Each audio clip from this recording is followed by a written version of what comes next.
Привет-привет! Меня зовут Людмила, и с вами Таро в потоке. Наш сегодняшний разбор называется так. Вернется ли он в отношения? Ну, по сути, да, другими словами, можно сказать пауза или точка. Да. Наш сегодняшний разбор мы будем делать только на одну позицию, то есть мы глубоко с вами исследуем проблему вашу с вашим мужчиной и поймем, да, хочет ли он вернуться и будет ли он что-то делать. Итак, значит, внимательно слушайте сигнификацию. Я расскажу о том, что произошло между вами, что вообще, из чего вообще состоят ваши отношения. А дальше мы посмотрим, на сегодняшний момент сохранились ли у человека какие-то чувства к вам. Да? Понятное дело, что произошел какой-то разрыв. Да? Есть ли эти чувства? Собирается ли он появиться? Собирается ли он как-то эти чувства вам выразить? Да? Какие у него намерения на будущее с вами? И что он будет конкретно делать в этом направлении? Да? То есть собирается ли он вернуться и будет ли действовать? Итак, давайте смотреть, что между вами.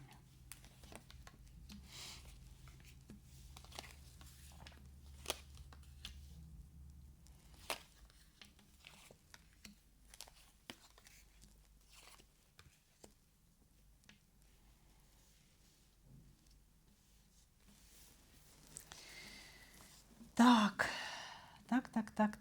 Ну, между вами, да, перевернутый отшельник. Я бы сказала такое, знаете, токсичное одиночество.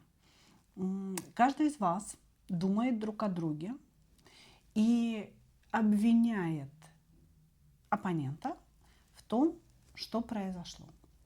Вот, значит, здесь была ситуация ухода. Знаете, в принципе, каждый из вас содержал какие-то эмоции внутри себя, да, я бы сказала. То есть здесь нет такого, что мужчина ушел, четко понимая, что он не вернется, да, или, допустим, вы выходили из отношений, думая, что все, я уже не люблю. Нет. Здесь есть эмоции и с вашей стороны, и с его. То есть никто здесь не равнодушен к своему оппоненту. Но как будто бы, знаете, резко прервались какие-то планы. Значит, можно сказать, что кто-то из вас женат. Может, ну, женат, замужем, да, может быть, вы здесь оба не свободны, и вот эта страсть, она вас как будто бы, знаете, захватила врасплох. И первоначально не было каких-то мыслей о чем-то серьезном, да, ну вот просто эмоции возникли между двумя людьми, как-то все это сплелось воедино по дьяволу, да, и вы вместе просто вот поперли, скажем так.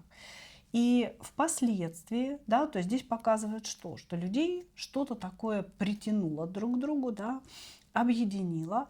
Вы или давно находитесь в браке, или давно в одиночестве. И не чувствовали себя настоящей кубковой королевой, знаете, это вот такой любимой маленькой девочкой. Очень-очень давно. А рядом с этим мужчиной вы почувствовали себя вот такой вот именно маленькой, именно постоянно нужной. Да? Вы почувствовали, что человек от вас зависит, что он в вас нуждается. И вы вот прям расцвели от вот этих своих ощущений.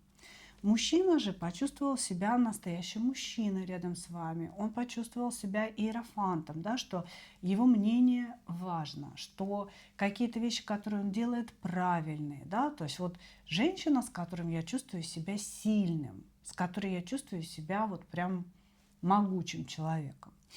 И вот притянула вас друг к другу, да, и вы не ожидали, что эти отношения продлятся долго, что эти отношения во что-то перерастут. Каждый из вас думал о том, что ну все это временно, да, сейчас поиграюсь, наполнюсь вот этими вот энергиями, ну и ладно, и разойдемся, да, больно не будет, потому что никто из вас не думал о любви на самом деле. Но любовь так или иначе между вами произошла. начиналось по страсти, начиналось по легкости, как игра некая, но впоследствии встал вопрос, может быть, у кого-то даже о расторжении официального брака, о том, что мы хотим быть вместе, хотим вместе идти по жизни. Короче говоря, из маленького-маленького зернышка вдруг выросло целое поле пшеницы, да? А вы оба не были к этому готовы.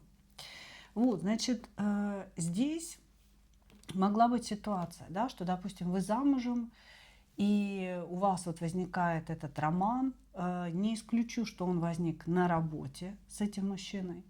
И потом он стал, ну, скажем так, очевиден для всех окружающих. Сначала все вы на работе поняли, что у вас роман, потом ваш муж, да, узнал о том, что у вас роман. И, возможно, вы действительно оказались в каких-то таких сложных отношениях с окружающим миром, да, и вам пришлось эту ситуацию решать. У очень многих будет такое, что вы решили развестись, а потом вот этот мужчина, которого мы смотрим, вас предал. Может быть, он в какой-то момент, да, испугался и сказал: нет, нет, нет, я не собираюсь на тебе жениться, даже если он свободен, да, или я возвращаюсь к своей жене, слушай, нет, ты неправильно меня поняла, да, это был просто секс и так далее. Вот здесь видно малодушие вот этого мужчины, с которым пока была страсть, была любовь, пока все разгоралось, да, было очень хорошо. И этот мужчина проявлял только какие-то свои настоящие мужские качества. Но как только вы встали вот на какой-то край, да, он тут же показал себя очень негативно. Или это действительно разговор о разводе. Я развожусь, да, муж меня бросает, я прихожу к тебе. Или ситуация связана с работой. То есть здесь какой-то крах случился. Может быть и у вас, и у него, а может быть только у вас, да, и этот крах, он требовал разрешения вопроса, требовал того, чтобы мужчина, повел себя как мужчина, что ли, сделал какой-то важный шаг. А он спрятался в кусты, он струсил, он повел себя как трус. И, возможно, это стало началом конца. Да? Может быть, у вас сейчас и нет такого, знаете, классического конца или точки. Вы понимаете, что вы постоянно ругаетесь, а потом миритесь. Ругаетесь, а потом миритесь. Но тем не менее, вот тех отношений, близких, любовных, страстных, которые у вас были изначально, их уже нет. Потому что мужчина показал свое истинное лицо. И вы как будто бы хватаетесь за те отношения, хватаетесь за те свои ощущения, да, но уже понимаете, что нет, он не тот. Я понимаю, что он не тот. Это не тот человек, который вот казался мне когда-то. Вот, значит, я не вижу, чтобы реально была поставлена точка. Ощущение, что был какой-то разговор, он не первый, не последний, да, травмирующий разговор, когда были поставлены какие-то точки над «ё», вы ему сказали: ты козлина, да, такая, трус и так далее, ты меня предал. Он вам сказал: ты мне не очень была и нужна, да, я вообще давно уже хотел выйти из этих отношений, а ты, значит, я был с тобой из жалости, да, например, там, ты меня держала. Вот. Какая-то такая фигня здесь была, и вы разошлись по разным углам. Знаете, может быть, вы оба очень эмоциональные, какие-то такие, знаете, жезловые знаки, которые вот кидаются друг на друга в ссоре, да, потом тут же хлопнули дверью, блокировки, еще что-то, я ухожу навсегда, но тем не менее, остывая, каждый начинает опять чувствовать это притяжение внутри себя. Вот. Сейчас вы находитесь в странном молчании, да, обвиняя друг друга, но в то же время каждый из вас чувствует, что это не конец, что эта ситуация, она не достигла своего катарсиса, понимаете?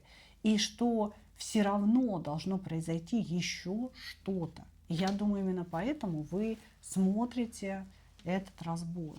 Да?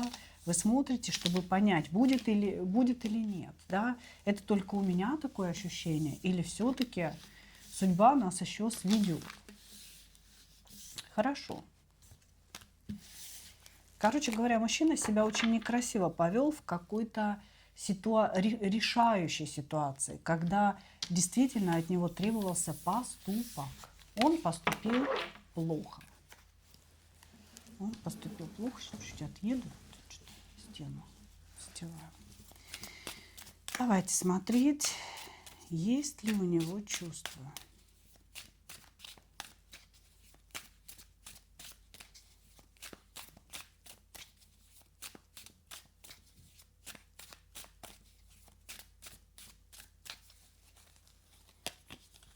Есть ли у него чувства к вам? На сегодня, да? Вот на сегодняшний момент.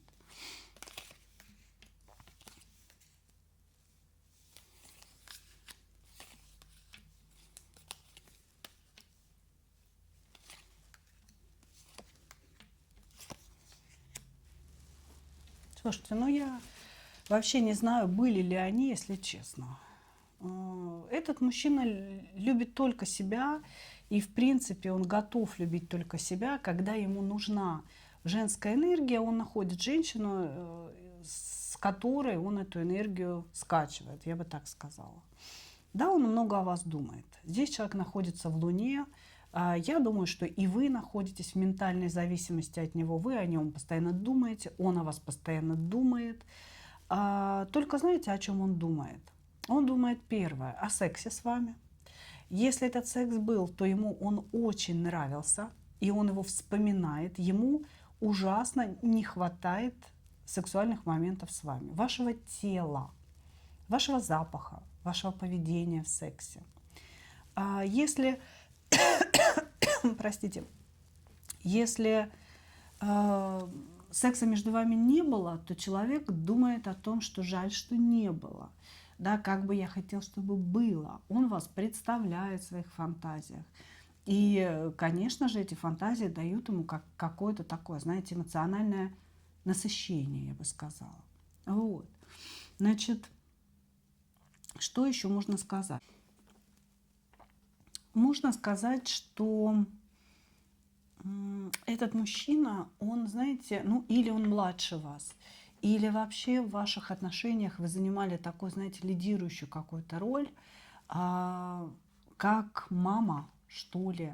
То есть ему не хватает ваших советов, ему не хватает вашего присутствия, ему не хватает, знаете, каких-то таких моментов, вот когда плохо, позвонить вам, написать вам, рассказать о том, что плохо, да, то есть вот вывалить вот это вот все то, что на душе, чтобы вы поддержали, чтобы вы поделились своей энергией, понимаете? То есть этому человеку сейчас не хватает вашей энергии, вашей энергии и вашего участия в своей жизни. Но при этом, понимаете, он все равно пытается вас обесценить.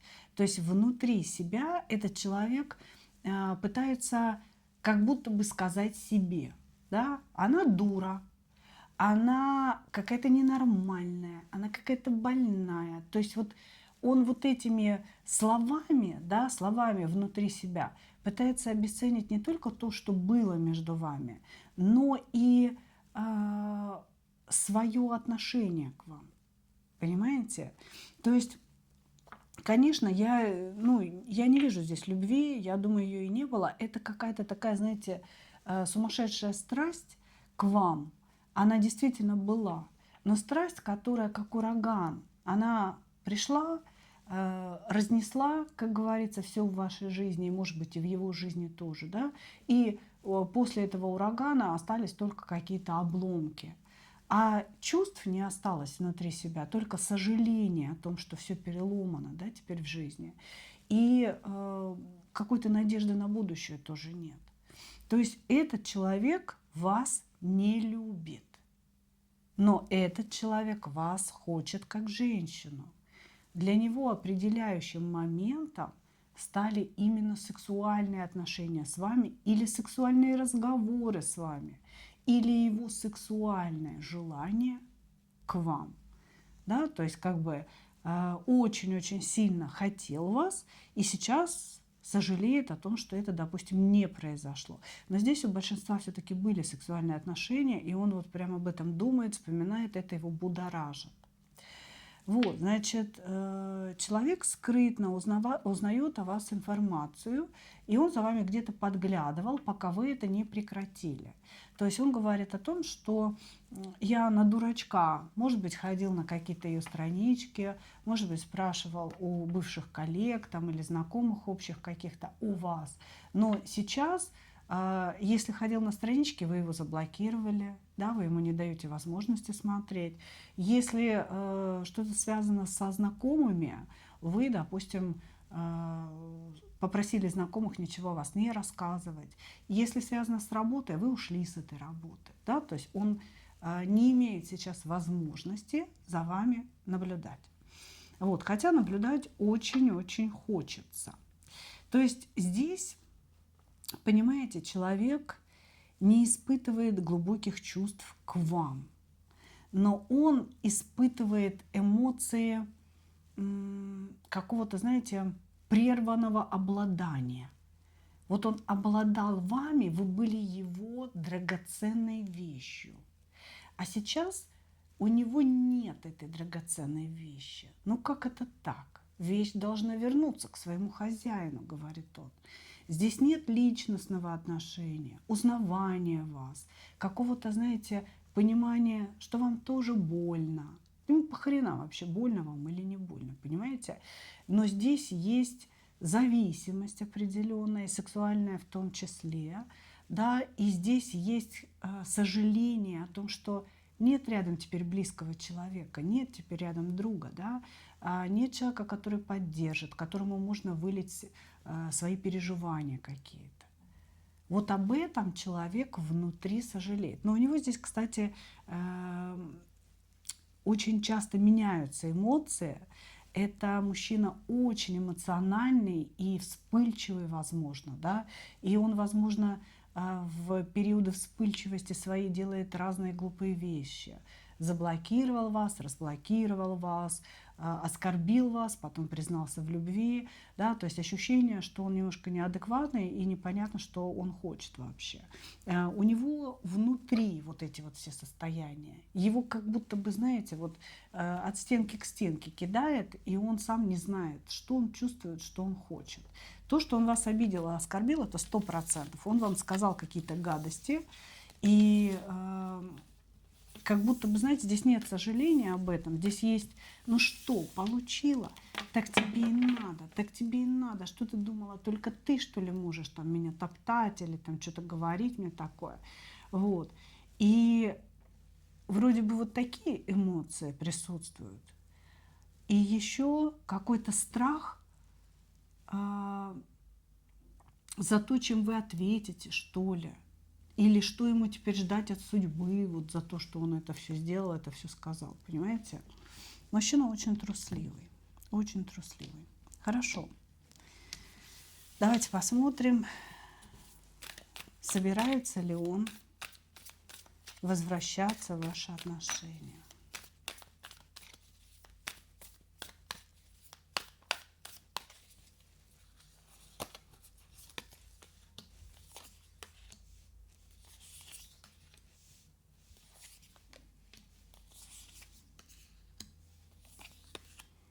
У него есть такие планы.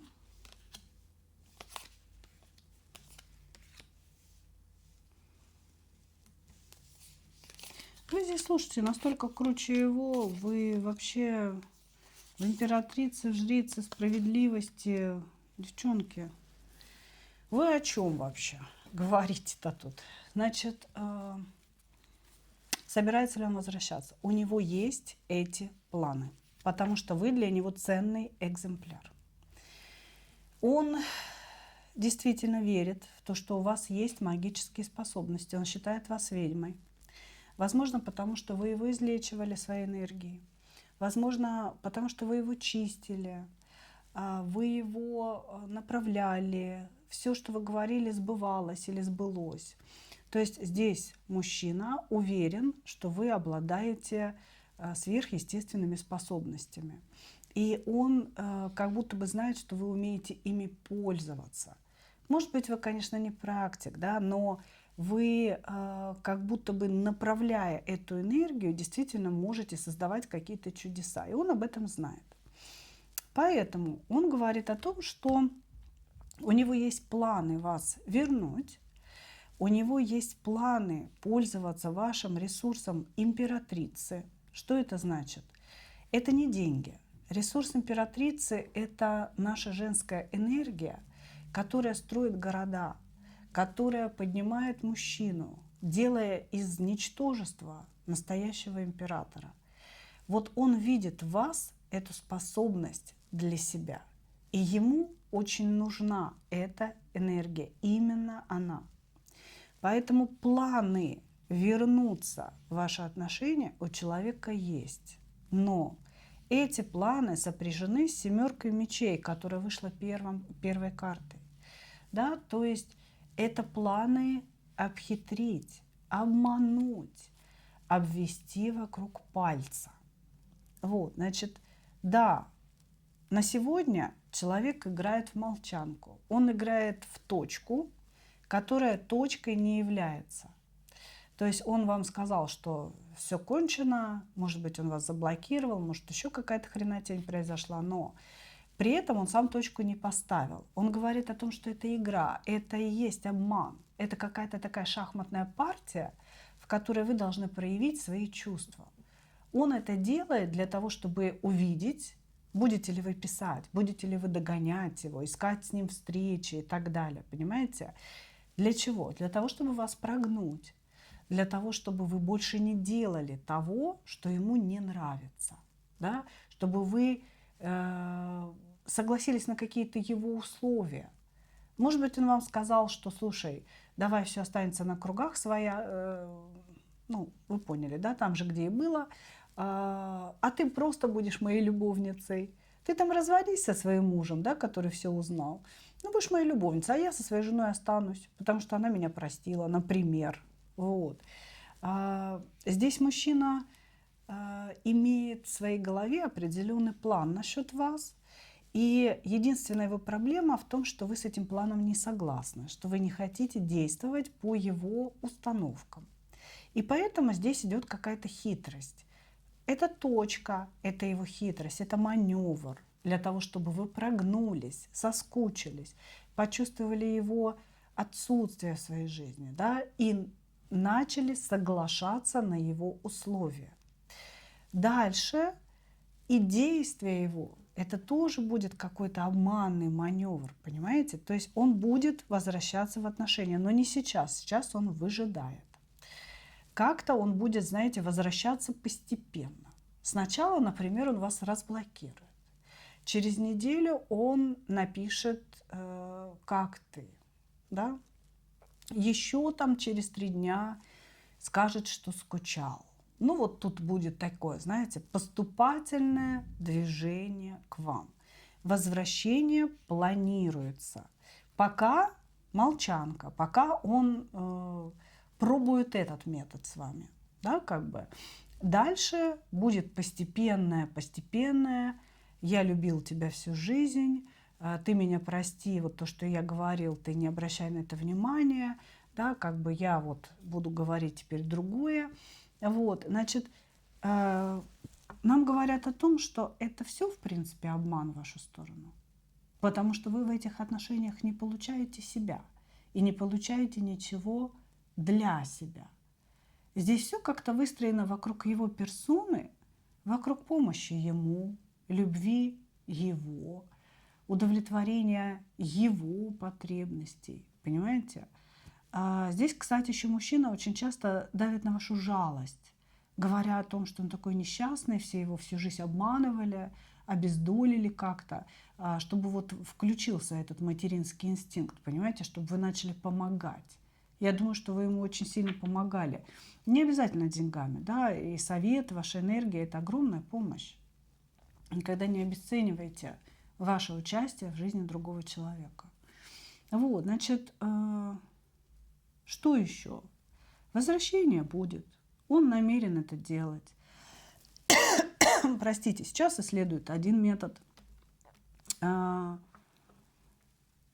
Чуть попозже будет другой метод. Ну, то есть, если этот метод не удастся, и вы ему не позвоните, не объявитесь, не найдете его там откуда-то, там, я не знаю, с Луны, да, если он вас заблокировал, то будет следующий метод, да, вот такое поступательное по одному шажку возвращение вот, в ваши отношения для того, чтобы через время снова все испоганилось, потому что, ну, в принципе, понимаете, у этого человека нет любви, у него есть эгоистичное желание вами владеть, и чтобы вы ему служили.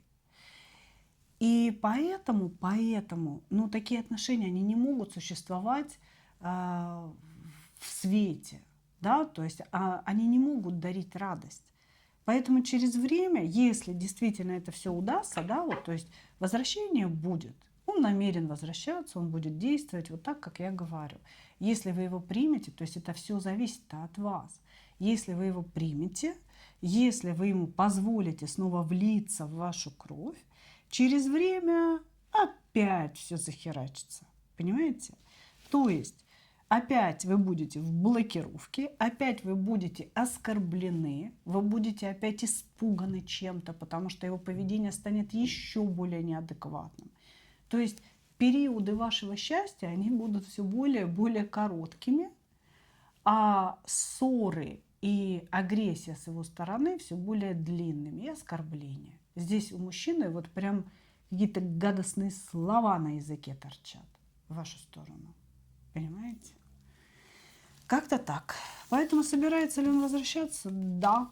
И ему не хватает вашей энергии, ему не хватает вашей колдовской силы в своей жизни, ваших советов. Поэтому, конечно, да. Вопрос, нафига это вам? Давайте совет для вас возьмем.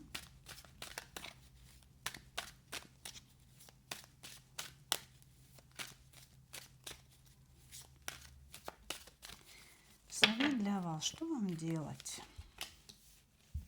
Не двигайтесь, говорят карты. Ничего не делайте, ничего не предпринимайте. Помните о прошлом. Помните о поведении человека. Не слушайте о том, что он изменился, о том, что теперь все будет по-другому, и о том, какая вы прекрасная. Для того, чтобы снова воспользоваться вашей энергией императрицы, этот человек будет лить вам в уши все, что угодно. Дождитесь момента, когда он начнет возвращаться сам. Будьте спокойны, позвольте себе почувствовать сатисфакцию, почувствовать, что вы победили, что это он нуждается в вас, что это ему нужно. Но держите, пожалуйста, в голове правду. Не позволяйте себе снова занырнуть в эти эмоции. Он вас будет пытаться туда затащить. Живите с холодной головой. Понимаете? Как только с холодной головой, то есть вам нужно закрыть гештальт. Вот для того, чтобы с этим человеком все прекратилось, закрыть гештальт. Он закрывается, когда вы чувствуете победу, когда вы чувствуете, когда вы видите ничтожность человека, понимаете? То есть вот он к вам со своими лапзаниями, а вы холодны. Вы смотрите и думаете: Господи, какие глупые слова он пишет.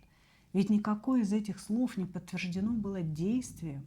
Ведь только я делала что-то, ведь только я вкладывалась в него. Как же это все мерзко.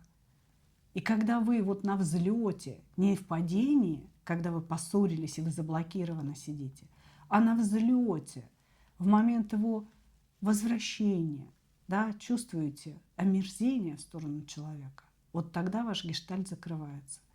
И вы просто, даже не блокируя его, говорите ему: послушай, Сашенька, пока. Желаю тебе счастья. Ну, может быть, не Сашенька, да? У кого-то будет не Сашенька, но идет имя прям Саша. Вот, короче говоря, не двигайтесь, не делайте, Не жалейте, не пытайтесь ему помочь, потому что здесь будут идти в ход разные методики, и давление на жалость тоже. Не надо, вы не всесильны, вы не Бог, чтобы помогать всем страждущим. Пусть товарищ идет своей дорогой. Помните о каждом слове, которое он вам сказал, о всем его поведении в вашу сторону. И помните, люди не меняются, и он не изменился. Вот и все. Здесь вот такой вот совет. Здесь, кстати, совет говорит еще и, знаете, о другом. О том, что сейчас освободится колоссальное количество вашей энергии жезловой, и вы попрете вперед. Может быть, в профессиональном плане, может быть, в денежном плане, может быть, если вы замужем, пойдет восстановление отношений с мужем, может быть, какая-то новая любовь придет. Ну, то есть вот этот человек, он как будто бы держит вашу жезловую энергию в кулаке, понимаете? Пока вы танцы вот эти танцуете туда-сюда, обратно, понимаете, вы не можете жить, вы не можете дышать полной грудью, ваша жизнь проходит мимо вас. Если вы сможете закрыть этот гештальт, не вовлечься, да, а вот просто отпустить его в моменте его возвращения, почувствовать сатисфакцию, свою победу, да, тогда ваша энергия освободится от этих пут, и начнется настоящий взлет. Ну вот как-то так, мои дорогие. Благодарю вас за ваше внимание. Вот такой у нас получился сегодня разбор. Надеюсь, что вы почерпнули для себя что-то важное. Ну а я, как обычно, хочу пожелать вам только одного. Встретить свою настоящую любовь и не потерять в ней себя. Ну а мы увидимся с вами в следующих видео. Пока-пока.